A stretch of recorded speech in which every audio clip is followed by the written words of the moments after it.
바벨론의 목자이신 두루즈라는 목자의 신이 있는데 그 목자의 신을 위해서 여인들이 막 곡을 하는 거예요. 왜냐하면 이 두루즈라는 두무지라는 신은 이 여름이 되면 죽거든요. 목자니까. 목동의 신은 여름이 되면서 죽어요. 그리고 겨울이 되면서 살아납니다. 그러니까 그 여인들이 그러니까 탐무스라는 월이 있어요. 탐무스라는 월. 이게 4월, 5월 사이인데 탐무스 월이 되면 여인들이 그 죽어가는 탐무스 신을 위해서 막 통곡하는 게 있어요. 근데 예루살렘 예루살렘 성전 안에서 탐무스를 위해서 여인들이 막 부는 거예요. 그리고는 예루살렘 성전 뜰로 딱 가니까 사람들이 동쪽을 보고 절을 해요. 동쪽을 보고 절한다는 건 내 뒤에 하나님의 성전이 있는 거예요.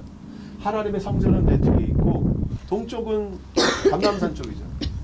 하나님의 성전이 뒤를 둬야 이게 이쪽으로 절을 할 수 있는 거예요. 왜? 태양신을 숭배하는 사상이라. 태양신 숭배로 동쪽에 떠오르는 태양신을 향해서 절을.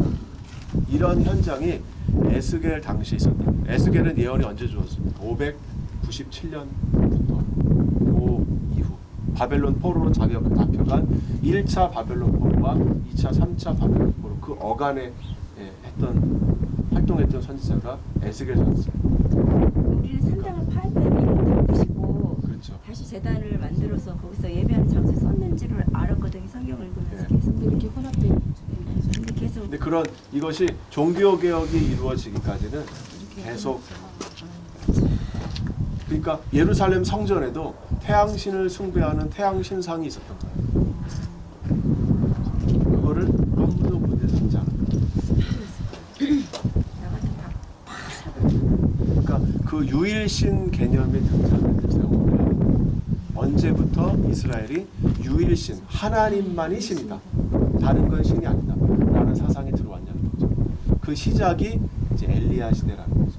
엘리야가 갈멜산에서 종교 전쟁을 할 때 너네는 신이 아니고 하나님만 신이다 라는 이것이 시작이 되고 히스기야 요시야 시대 때 다시 한번 그게 던져지고 그러나 이 유일신 사상이 완성된 것은 바벨론 포로 시기에 완성됩니다. 그래서 여러분들이 가장 완성된 모습 물론 호세아에도 등장해요. 호세아는 700년 후반이잖아요. 720 몇 년부터 721년까지니까 그 시대 때 호세아가 다시 한번 외치고 그리고 완성된 모습은 바벨론 포로 시대. 그래서 이사야 40장부터 66장을 보시면 거기에 너희는 우상을 너희가 돌로 만든 나무로 만든 이 우상은 살아있지 않다. 이런 선포가 이사야서에 많이 등장을 하는 거예요. 근데 갑자기 영감이 떠오르네요. 영감 집에 두고 네, 그 영감 저 영감 말고.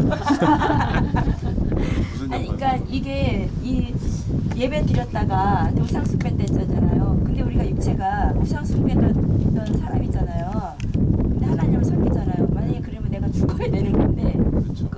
이거 아닐까요? 완전히 죽어있죠. 왜냐하면 그게 세례인 거지. 세례.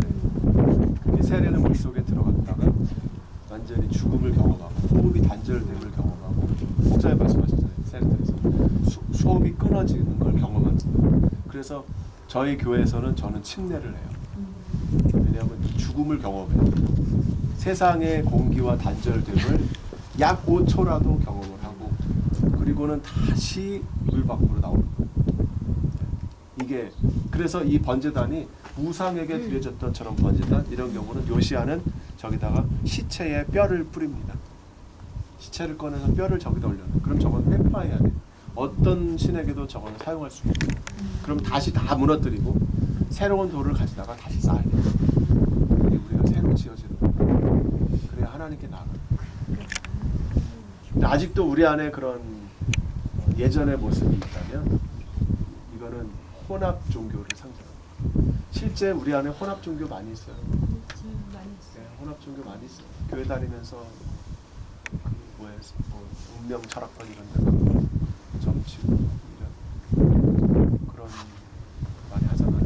이 당시에 제일 많이 오는 게 주사님. 아 진짜요? 네. 전도사 얘기를 못 들었어. 전도사가 뭐라 들었지? 전도사가 모시고 가더라. 아우 못하게. 우리 주사인데 이 정도는 하면 아유 보통 어려워요. 그러니까 아직 이야기를 자주 이용. 혼합주의가 우리 안에 있어요. 종교개혁이 필요합니다. 요시야가 그런 과감한 행동을 했다는 거죠.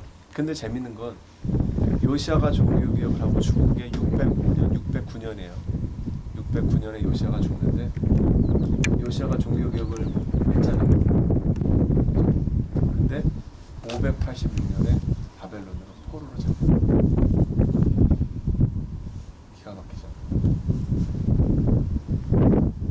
그래서 예레미야가 요시야 시대 사람이에요. 요시야가 종교개혁하기 몇 년 전부터 예레미야는 사역을 시작합니다. 요시야 종교개혁할 때 예레미야는 이걸 옆에서 봤어요. 요시야 죽고 요시야의 아들 여호와가 왔어요. 둘째 아들 여호야김, 셋째 아들 시드기야. 이 세 아들이 요시야의 그 종교개혁이 성공했느냐? 라고 물어볼 수 있는 거예요. 그래서 정말 성공했다면 왜 바벨론으로 포로로 잡혀가야 되느냐? 보세요. 609년에 그가 죽었어요. 그러면 586년 몇 년? 14년, 9년, 23년 만에 끝난 거예요. 23년. 예레미야는 요시야를 한 번 칭찬합니다. 딱 얘기해요. 굉장히 중요한 시대. 여호야김에 대해서 비판을 많이 합니다. 여호야김과 시드기야 얘기 많이 해요. 여호아스는 3개월밖에 안 했으니까 다를 필요는 없지만, 근데 예레미야가 요시야에 대해서 어떻게 말했을까 굉장히 궁금했어요. 그런데 한 번 딱 여호야김에게 내 아버지는 나에게 죽을 줄 알았어요. 그럼에도 불구하고 요시야가 그렇게 온 나라를 다 뒤집고 번제단을 다 무너뜨리고 다 했음에도 불구하고 유다는 바벨론에 포로로 잡혀갔어요. 그러니까 사람의 개혁 얼마나 하나님을 기쁘시냐 이런 점을 생각합니다. 거기 여호와김이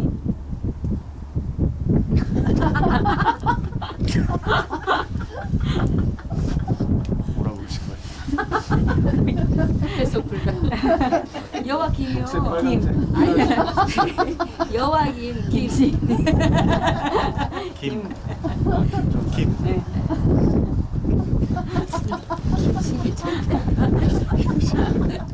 어려워. 난 모르겠네. 여기 안에 계시는 분들 거지만. 그래서 여러분들 한국 가시면은 예레미야서를 잘 보세요. 예레미야서에 요시야에 대해서 뭐라고? 예레미야 요시야 같은 시대예요. 같은 시대 사람. 저는 그 사실을 몇 년 전에 딱 깨닫고서는 좀 놀랐어요. 그럼 인간의 개혁의 노력이 바벨론을 막지 못했구나. 그렇게 열심히 요시야가 좀 아무리 봐도 여기서 나가는데 아유 목사님 말씀은 여기 하나가 가르쳤네요. 나가는데 지나가고 또 잊어버리고 그러는데 권사님이 주인공이네요. 우리 엑스트라야. 정말 감사합니다. 어떻게 그 힘든 공부를 하셨어요. 아이고 이런 사람도 진짜 너무 잘한다 내가. 다루셨죠. 자, 우리 여기서 한번 기도 한번 하고 가면 좋겠습니다.